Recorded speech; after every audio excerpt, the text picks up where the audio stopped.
Yep, getting to go on a walk at one of my favorite spots to go for a walk. It's not as many trails and stuff, but lots of big ass houses. Well, not a lot. There's like 24 of them here. When I was a kid, this used to just be a field. It was a big cow pasture. And then the owner passed away. And he didn't have any, from what I understood, he didn't have any family or anything to leave it to. So it basically just kind of sat. It used to be a house with slot machines and stuff in it with the $50 and dollar coins in it that the neighborhood kids used to go and get out of them. Honestly, I wish part of me wishes I did that, you know, went and grabbed a couple, because those things are worth some serious fucking money.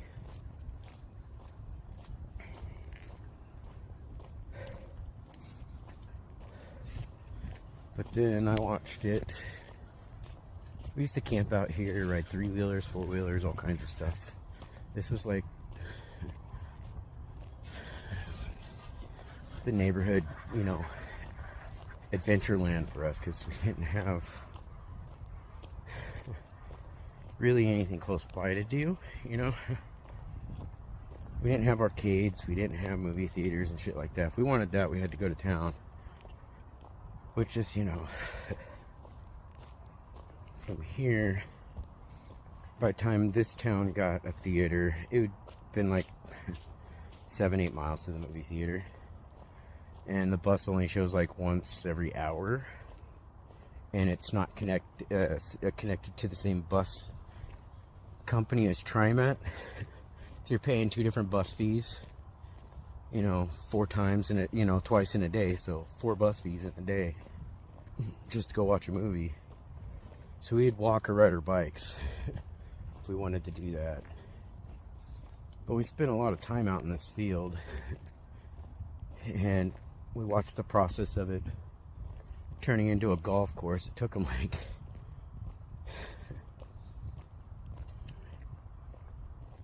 quite a while, about 15 years or so, to get it turned over, because the original people bought it to invest into it, to turn it into a golf course. That the money they had set for it went bankrupt. And the next set of people, it was the same thing, and eventually it got finished. And then you had them develop these big houses right here. Nice, a hearse. See you soon. Talk about a license plate. And you gotta help one inside. This thing's freaking cool. Especially that hood ornament. That's pretty cool. No, I'll flip the camera around here in a moment. I don't really want to be showing everybody's homes here or addresses here. Yeah, I used to play out here and some really good memories, and then there's a couple weird ones. They weren't bad, it was just weird. Like, there's a particular night that sticks out to me. Well, there's a few, but there's one that sticks out to me because my buddy Nate, he boils it down to a helicopter, but there was no noise. And my old buddy Tim and I, yeah, even to this day, because I've talked to him a couple times over the years, that situation still comes up. The 3 of us partaking. Well, that road, the hill there, used to go up and above the entry part of the road where we'd walk in here, where I still walk in to come to the trail. You have to walk up and then you walk down onto the property. Well, we were standing there, you know, in a circle about arms width apart. Foggy as hell outside. I mean, If we had each took 3 steps back, we'd disappear. We couldn't see each other. It was that damn foggy. And we're sitting there partaking and passing it to the left-hand side. And this fucking light. I want to say about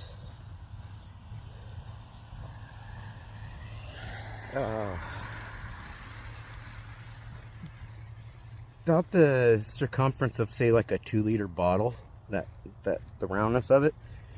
And it was this light that came right down in between the middle of us, right down in the middle, and it was like solid. It looked like something like, if you ever been to Ripley's Believe It or Not, or seen any of these, how do I say it, these weird, what do you call them, like,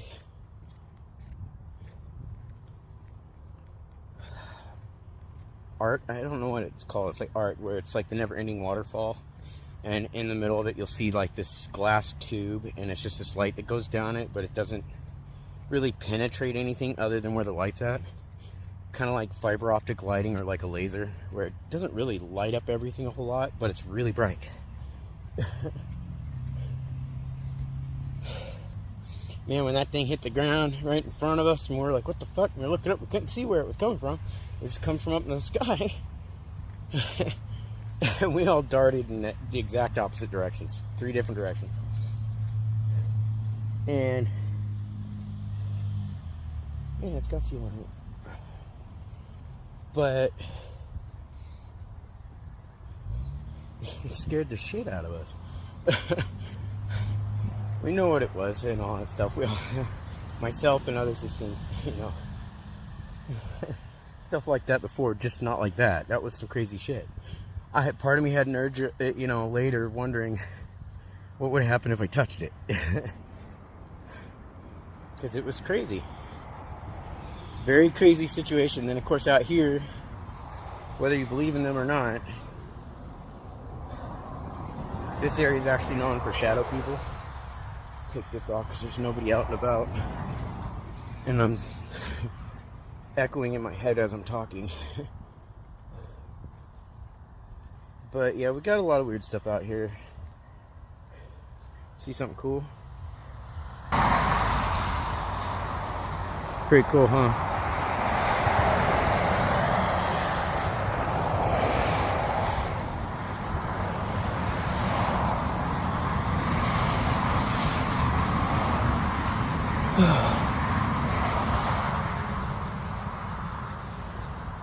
Let's see.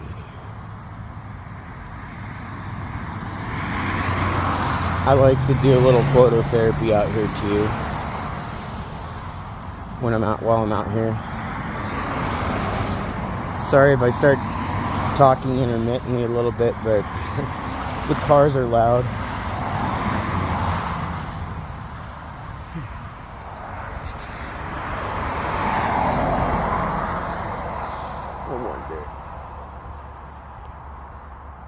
Sweet, I'll get a snapshot.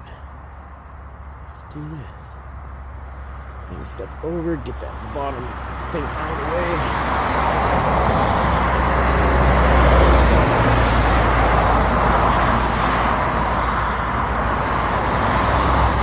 Hopefully I got that snapshot without that white car going by like that.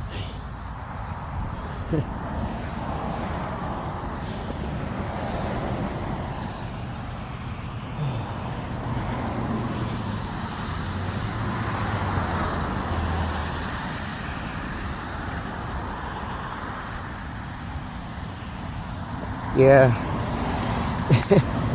Back when I was, this was like 20 years ago, so it's, let's see, yeah, it was like about 20 years ago, maybe less.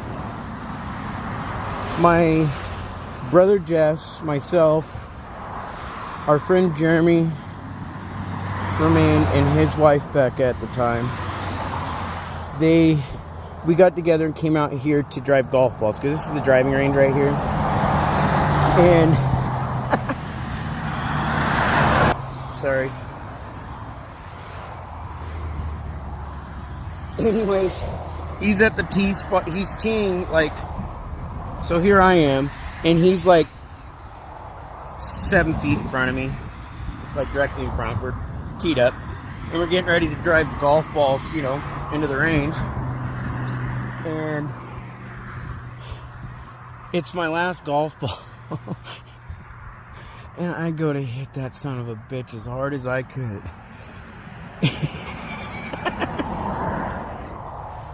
Instead of that fucking ball flying off into the range. So instead of it going from here and flying all the way out here, basically I'm facing this direction. He's right here, and the golf ball goes straight in front of me. It goes straight in front of me. And square on tags him right in the brown eye. Dead center. I was dying worse than I am now. Isn't that cool? I used to work, my brother and I used to work for those people that own that barn, bucking hay for them each summer.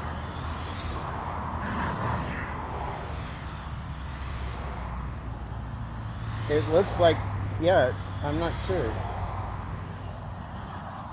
It looks like they fixed the roof and stuff of this one barn here, which is good, because they still have cattle on the property. This white one right there. But yeah, right after I teed off and got my buddy like that by accident, after he recomposed himself, I mean, we were all just about crying over that one. He goes to tee off, and he's so mad about it. He goes to, it was his last golf ball too.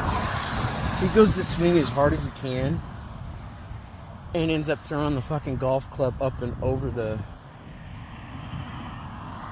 netting. And as it came over it, yeah, he threw it all the way up and over and almost into the road here. So there's the road. There's that. So yeah, he. So it was quite the day. Oh, no, they got rid of that old barn. But I'm gonna come over here and see if I can't get pictures of the cattle in the mist out here, because it's really cool.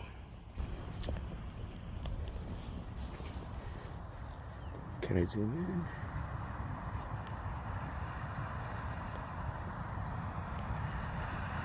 There you go.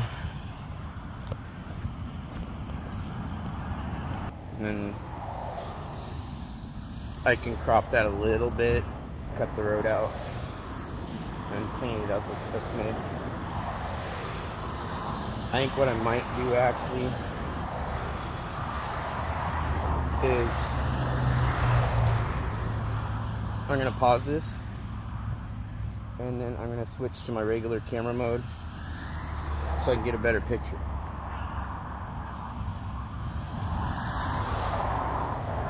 So yeah, I'll be right back. Okay, I'm back. Not at the beginning, or I'll probably use that as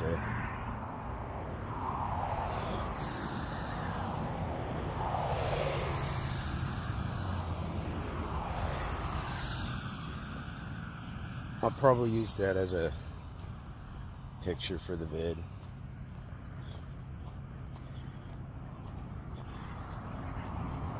See, in Oregon, golfers still play golf.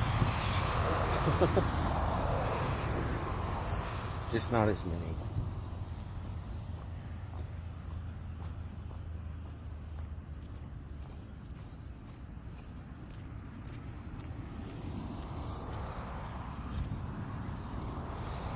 People.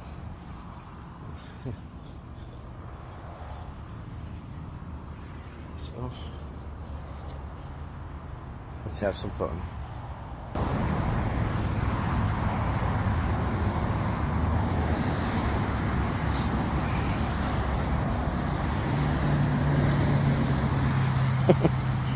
Good thing I walked in here.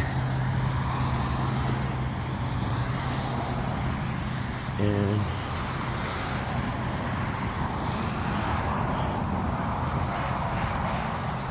I see that, and I'm gonna get in the right position and totally spy on these people. No, I'm joking.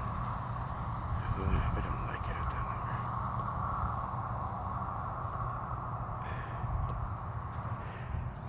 There. Hopefully I could get a clear shot of that. Now, this field here, you'll actually see an image in this rock. That's why they kept it here. I just can't remember. I want to say here. And this was found here. In that field, that same field that I took a picture of, which I need to get a picture of this. I'll get back to what I was going to tell you.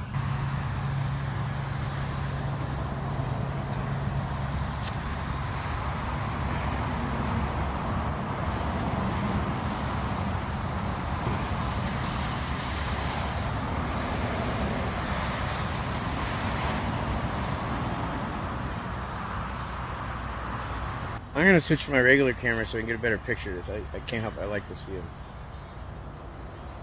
And what's funny is, or it's not necessarily funny, but there's actually just a lowly white duck out there. So I'll be right back. Okay, I'm back. Sorry, I got sidetracked taking photos.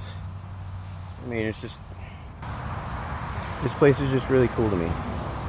Plus, there's a lot of memories here for myself where it comes to friends and family and all that stuff. People I considered family.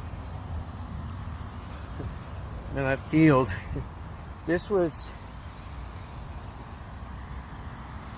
I was like 17 at the time. And yes, this is at the time where, you know, teenagers would do stupid things. And we got our hands on a large amount of, and I want to, I guess I should, before I go to talk about this, what do you call it, little warning things, do not do this at home type thing, kids, you know, and it has nothing to do with let the professionals do it, just don't do it. I'm not like trying to justify it all. Yeah. Anyways, we got our hands on a large amount of LSD back then for really cheap. Which led to a whole fiasco of shit. And it was just hilarious to me, at least. But at the time, it was my younger son's mom. This was before he was conceived. And her friend Kelly at the time, and then this dude Nick that showed up at the party that night had said, go over to my place, my folks' place. So we're only a few doors down from there to go crash out. We'd been up all night drinking and all that stuff. In fact, this was the night that my younger son was conceived. Motherfucker. Now I think, yeah, it's the night my younger son was conceived. But anyways, we'll just see the next morning. And the only reason why I remember that is because of everything that entailed around it. All the things that we did, all that crap that day and that night. It was a party. But anyways, we went back to my folks' place because we were going to crash out for a few hours and get some rest from being up all night drinking and smoking and being idiots. All of a sudden, in the garage, you know, because that's where my room was, one of the garage windows was busted, so all I had was a piece of plywood there. And I'll flip this around so you can enjoy the view and not just look at me. But all of a sudden, the piece of plywood that was in the window comes flying out of the window into the room. My brother Jess is poking his head in. Dude, I'm so fucked up right now. I just did so much acid. So I was like, alright, no. I'm not doing this. I'm not going to have my brother hanging outside the garage high on acid. And then look behind him and I see there's my buddy Mikey's sister.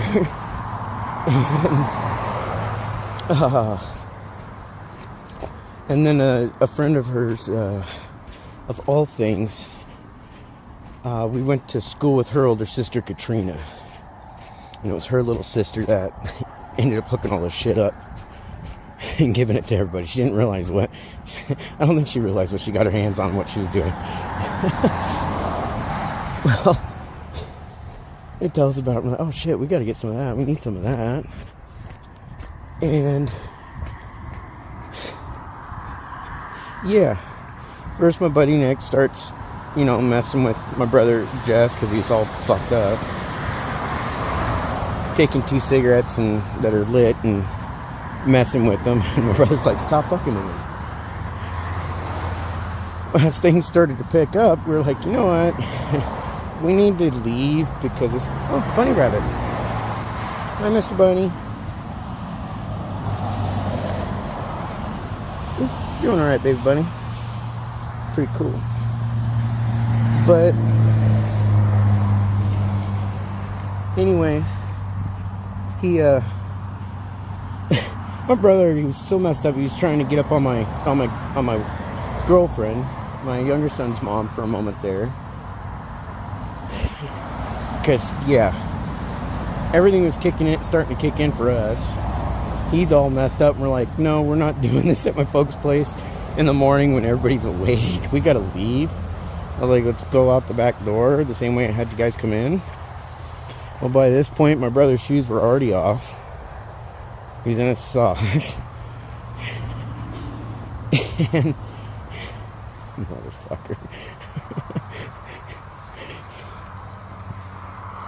He's... through the house, he starts skipping through the house. And I wanted him to go out the garage door. Nope, he decided to skip through the house, no shoes on. His pants were undone, his belt was off. And he just decides to go out the front. And I'm like, oh shit, here we go. Well, he, by this point, he's already long gone. Next thing you know, my buddy Mike's mom comes pulling up because she's leaving to deal with some business thing that she had going on up at the airport, a business meeting with Relive. And... which is some health company that she was working with and was very successful. And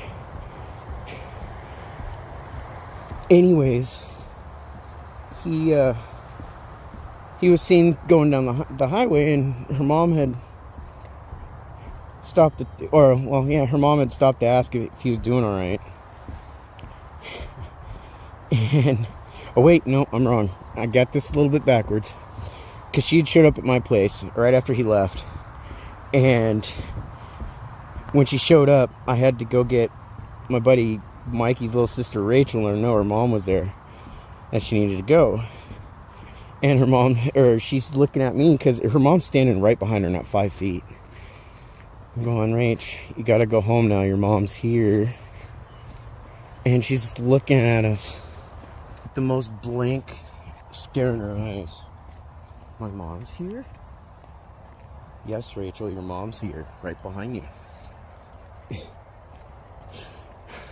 turns around and says, my mom's here. And yeah, her mom's asking what's going on. I was like, oh, they showed up here like this. I told her the truth. Well, at the same time, we're starting to kick in a little bit. And we're going, well,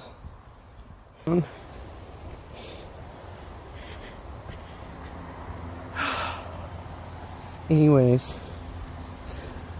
no, we told her the truth of what was going on. And her mom asked how to deal with it. And we're like, well, all you can do is just not mess with her too bad because you don't want to scare the shit out of her. And get her some milk. Might recognize that tree from one of my pictures, in fact. There we go. One more. But yeah, she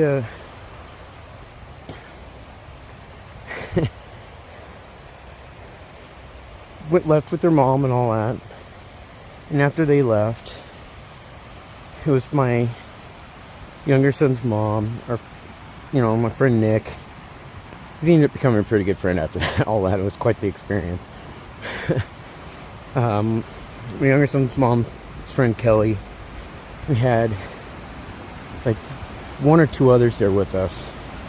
And we found ourselves sitting in this little hole right before you enter into the, not that one, right before you enter into the what's now the golf course where I walked in at. We're all sitting there because it's kicking in and we're going, this isn't good. We feel like we're in a fucking boat right now. We need to leave.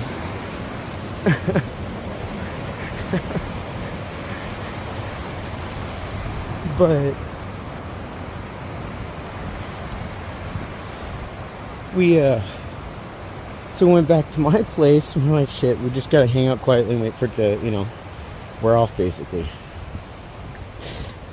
All of a sudden we're getting a phone call at my house and I'm picking it up and I'm like, hello, and it's my brother Jess's mom. And I'm trying everything I can to sound normal. I couldn't sound normal if I tried at that time. Because that shit was kicking in really hard and I'm doing everything to hold it back. And I turn around and I look at my girlfriend at the time, her friend Kelly. I go, here, you need to take the phone. I'm having trouble here talking to Jess's mom. It's like, why? I was like, I don't know. You look like a mom to me and you look like you're normal and sober, so you need to talk to her. I can't do it. Well, she tries to talk to his mom and she's trying everything not to start busting up laughing also on the phone. And his mom's like, what the fuck is going on? I end up getting back on the phone with her. Len turns around and asks, or tells me, do you know what's going on with Jess? And I'm like, no, why? What's going on? And she outright tells us he was found naked in a ravine screaming for help. And immediately I started dying laughing. He's like, why is he so funny? And I'm sitting there going, this doesn't sound like Jess. I'm trying to be compassionate about it. And like, this doesn't sound like Jess type thing. We could not maintain ourselves. We just found in a ravine, butt us naked, screaming for help.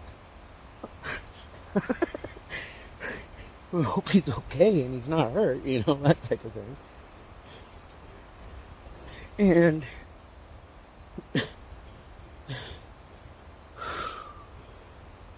so that we ended up finished talking to his mom. We got all this stuff together, was able to make sure his mom got all of it.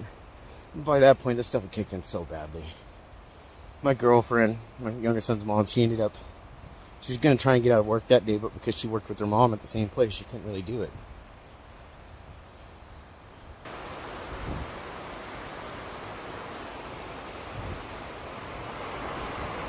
Sorry.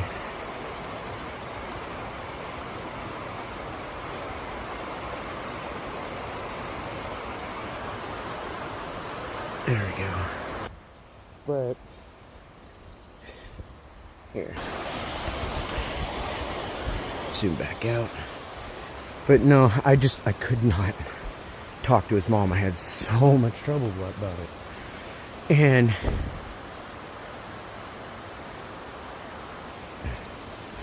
eventually, yeah, his mom got his stuff and she left with it. We ended up leaving my folks' place because like, no. My girlfriend was, picked up, had to go to work. She's all messed up and trying to hide this shit. It was down to the three of us. Oh no, this is just not gonna be good. We gotta leave. This isn't gonna be good. Well,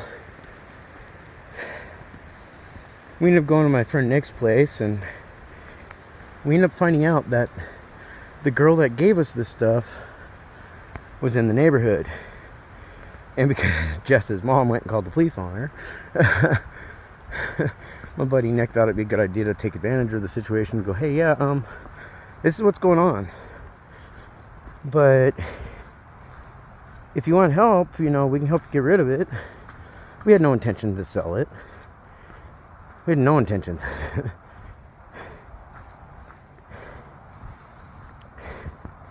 Well, we ended up meeting her. She was only like 2 streets away from us in this trailer park. And we go meet up with her. We get the stuff from her. We're like, yeah, we'll pay you back whatever we get from it. No, what we did is we ended up getting people to bring us, bring candy and orange juice, and in exchange, to have a party. And that's what we did. We ended up having a big ass party with it. Oh, that night I obviously had to go home. My girlfriend's friend had to go home. And so we called my buddy Nate. And because we were so messed up, we couldn't remember how we got to where we were at. And so when we started to walk towards the local grocery store to meet up with my brother and them, we'd been walking what felt like an hour. It's probably like a 30-minute walk or less. And we weren't even sure if we were even going in the right direction. So we go back, get a ride, get back up to the market. There's my brother Nate making the last pass through the parking lot. At the top of our lungs, we're yelling for him, Nate! We see him make a beeline right towards us. Well, when we got picked up, we were taking her home, we dropped her off. I head back to my folks' place. We ended up going to my buddy Mikey's place instead. Well,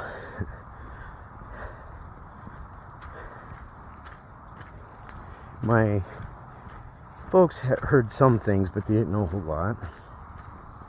And so I was hoping this stuff would wear off enough that I could go home and just deal with it. Oh no. My folks call over to my buddy Mikey's place, asking about what's going on, what happened, that they know about, this, that, and the other. They didn't know about where I was concerned. And so I was like, shit, I have to deal with it. I know better. I have to deal with it. So I get home, and I go walking in, and I look at my mom, and I couldn't help it. I couldn't keep a straight face, and I just broke down. Sorry, Mom, I feel like Jello. She's like, what? Yeah, I'm sorry. I ended up ratting on myself. My mom didn't know.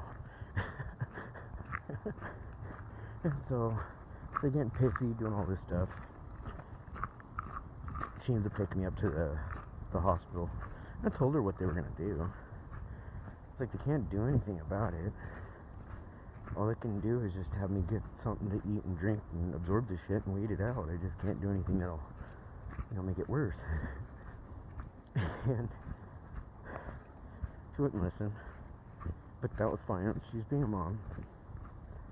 But we got there, and as I'm walking into the waiting area, I'm looking around and I'm seeing all these different people. I'm like, I recognize these people. You were at the party, you were at the party, you were at the party. We got our hands on like 8 sheets. There's 100 hits to each sheet.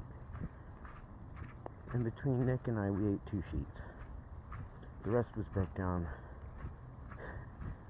amongst like a whole bunch of people. And I'm up at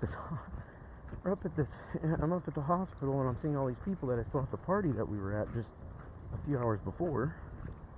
I'm like, oh no, This is bad. You got doctors and nurses going, this is the cleanest shit we've seen in the worst situation that we've seen of so many people coming in, you know, this messed up on this drug.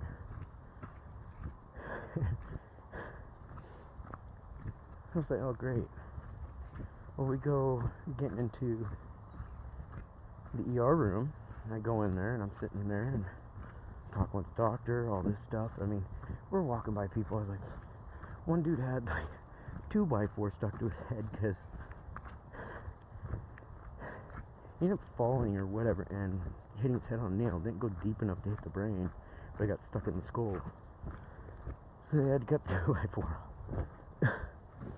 Well, so I saw him there. I'm like, wow, that's not good. Like, I'm pretty sure I recognize that guy from the party too. This is, what the fuck's going on? Well, while sitting in the ER, in that waiting spot, in the little curtain room thing on the bed with my folks, doctors do their thing. They leave. And for a moment there, I could have sworn I heard my girlfriend talking. And her mom. And I'm going, you know, I'm pretty high. I'm pretty sure. I'm just hearing shit.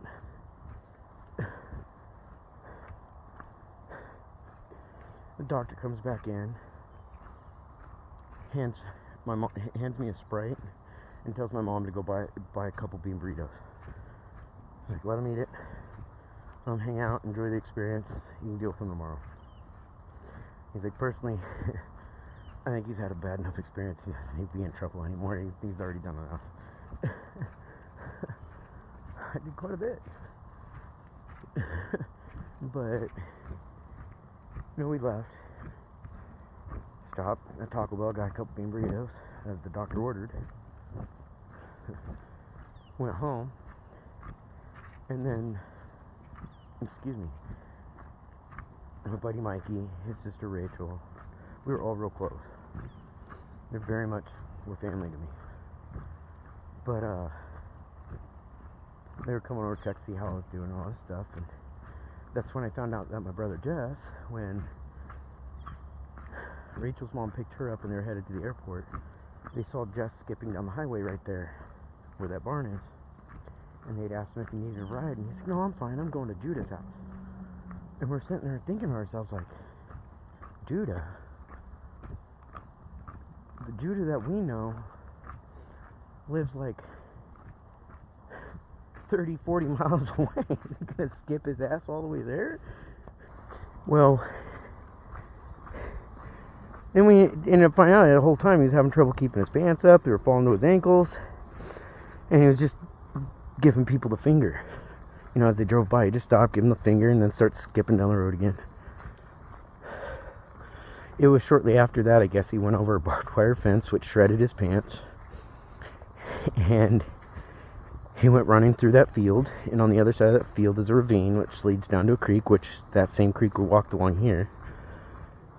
And this farmer, which happened to be the guy that we worked for, bucking hay, well, he was a part of that whole thing, found him, and he decided to lay down in the grass, hoping he wouldn't be seen. Well, when he saw the guy coming up running on him, and the guy's waving at my brother, and my brother's like, he decides to just lay down and just starts calling for help. So yeah, he wasn't actually found naked in the ravine. It was the fact of the way his mom explained it. That whole day was a fucking adventure and a half for us.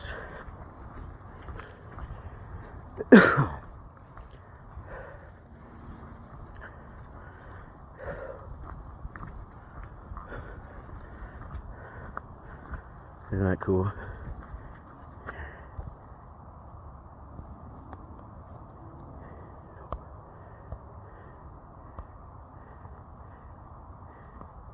There we go. No, we learned quite the lesson that day. Yes. For years, even now, we still laugh about the whole thing. Because we got lucky. Could have gotten worse. Could have gone way bad. What made it odd, or even more funny, is that everybody that we saw at the hospital, was all calling my buddy Nick, and the different ones letting him know that that was the best party they ever went to. It's like, oh my god. Again, I don't advise that to anybody. It was a very stupid moment in life that happened almost 25 years ago.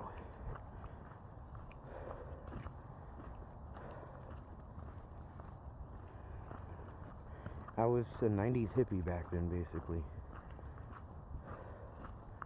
And that's why a lot of people who knew me then, that hadn't seen me for so long, they think I'm still into shit like that, and I'm not. I still enjoy my cannabis, but that's more on the medical aspect of things than fun and pleasure. Nice homes, huh? I've been in several of these when they were still building them at the time to see what they look like, because I knew I'd never be in them otherwise. And I never saw myself ever being in a house like that nice growing up. Like this one here was really neat. Let's see, yeah, that one. And I want to say that one was like the second most pricey of the neighborhood here. And then there's this next one that I actually enjoyed probably more. I don't know, I liked the layout a little more. I like the design of this one more on the outside look, or the aesthetics. The interior wise, I like this next one better. Again, I hadn't been in these homes since they were being built, and had been built, or finished being built, or whatever. And that's that guy right there.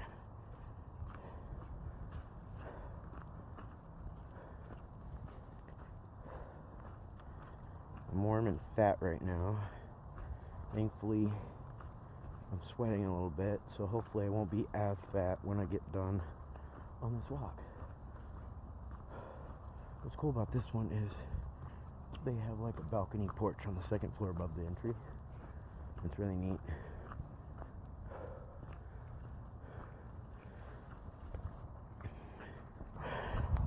Hard to see, but the property over there wasn't just a tree farm, but they had these little single room white houses, and inside it just had like a bunk, a bucket, and a water basin. And obviously they hadn't been used for a really long time. There was about a dozen of them on that property back there. Well, this area's been known to have hobo burials because of the train nearby that comes through town. And then there's also Native American burials out here. But what people didn't realize, not a lot, you know, people, like obviously the original owners, the family that lived there when I was a kid, told us about it. Nice house too. But it used to, of all things, even though they didn't label it as slavery, it was pretty much slavery. They were hiring, this was a long time ago, this is, like I said, when Oregon City was becoming Oregon City. And they were hiring Mexican labor really cheap. This used to be Mexican territory as well. Russian territory is another one, because back when they're starting to colonize the East Coast, 13 colonies, and you had the big fur trade over there going on, Russia had their own fur trade going on from Alaska all the way down to northern Mexico. they're pretty successful at it. That's why you got a lot of Russian cities and towns and names going on along the west coast. But yeah, they basically lived on that farm in exchange of working there. Basically, yeah. And they didn't really get much in pay on it. But those buildings are torn down. I don't know how recent, because it's been fairly recent. As those are completely new owners, and they put in like some hazelnut trees and stuff like that.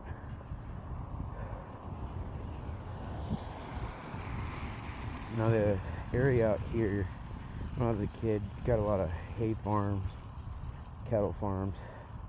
You got a lot of potato and onion farms. You ride the bus in the morning to school, and then in the afternoon when you go by the onion fields during harvest season, you can smell it like strong. You had a lot of strawberries, turnips. Yeah. My brother and I used to ride our bikes a few miles up the highway to go pick berries for 35 cents a small bucket, and then it was like 75 cents a large bucket.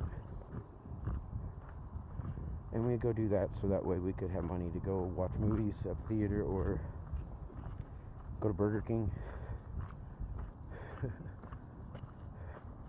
But anyways, I'm almost completely around. And I know this was a long vid this time, but I hope you guys enjoyed it. And it being a good change from the norm. Thanks for watching. A little late.